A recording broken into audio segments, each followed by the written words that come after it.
好，各位同學大家好啦！呢一個 video 咧係2012年嘅第9條 MC，咁咧就係考緊 Profit Maximizing 嗰一課嘅。咁呢一課咧，我哋圍繞住就係有個假設嘅，就係所有嘅公司咧都係 price-taking firm 啦。咁意思即係話咧，佢哋所面對嘅價錢咧係會同佢哋嘅 marginal revenue 咧係一樣嘅。咁而家題目已經講咗咧，嗰個嘅價錢咧係6蚊。OK， 咁即係話咧 P 咧係等於 MR 係等於6啦。頭先講咗啦，呢一條係考緊 profit maximizing output 嘅。咁究竟幾時先至係 profit maximizing condition 咧？就係當 P 等於 MC 等於 MR 嘅時候啦。咁剛才我哋講咗啦 ，P 同呢個 MR 咧，而家咧係等於6蚊嘅。咁即係話幾時先至會係 profit maximizing output 咧？就係當 MC 都一樣係等於6蚊嘅時候。咁我哋而家睇翻呢個 table 啦，我哋發現有 MC 啦。MC 等於6蚊嘅時候，我哋發現個 output 咧就係3件。咁即係話咧，當呢一個嘅間公司係生產咗3件嘅時候咧，其實咧嗰個嘅 MC 就會等於 P 就會等於 MR 就會等於6蚊。咁亦都即係話咧3件咧就係呢間公司嘅 profit maximizing output 啦。咁所以 A 嗰度咧就已經錯咗啦。公司咧唔應該生產5件，應該係生產3件嚟到去 maximize 佢嘅 profit 嘅。咁然後 B 嗰度咧，我哋係可以計一計嘅。呢間公司如果 maximize 緊佢 profit 嘅時候，究竟佢嘅 profit 係幾多蚊咧？究竟點解答案係 B？ 點解係5蚊咧？嗱，我哋剛才已經講咗啦，3件咧就係 profit maximizing output 嚟㗎啦。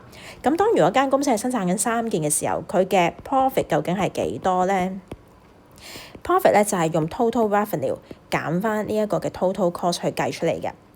咁 total revenue 點計咧？我哋知而家呢間公司係會生產3件，而且每一件咧係6蚊，所以6乘3咧就會係個 total revenue 啦。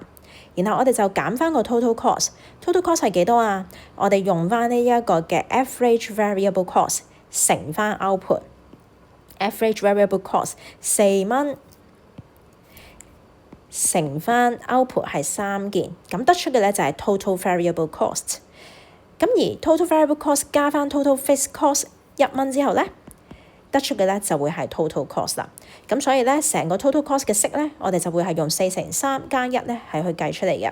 咁最後我哋計完之後咧，就會見到啦，18蚊減翻13蚊就會係個 profit， 所以 profit 咧就會係5蚊啦。咁所以答案係 boy。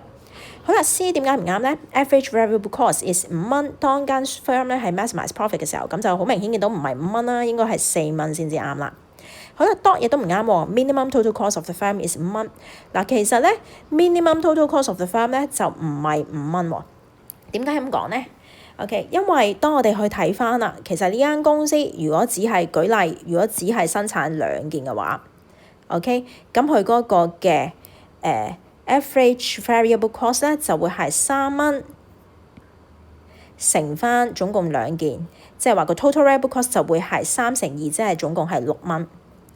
OK， 假設間公司只係生產2件咧，個 total variable cost 咧就會係6蚊，然後個 total fixed cost 咧就會係1蚊。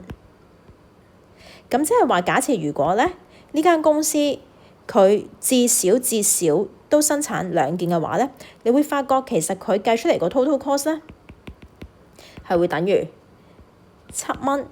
咁即係話間公司嗰個 total cost 至低限度咧都會有7蚊咁多，就唔係5蚊啦。咁所以變咗咧，其實 dot 咧就係錯啦。OK， 好，咁呢一個就係第9條嘅解法。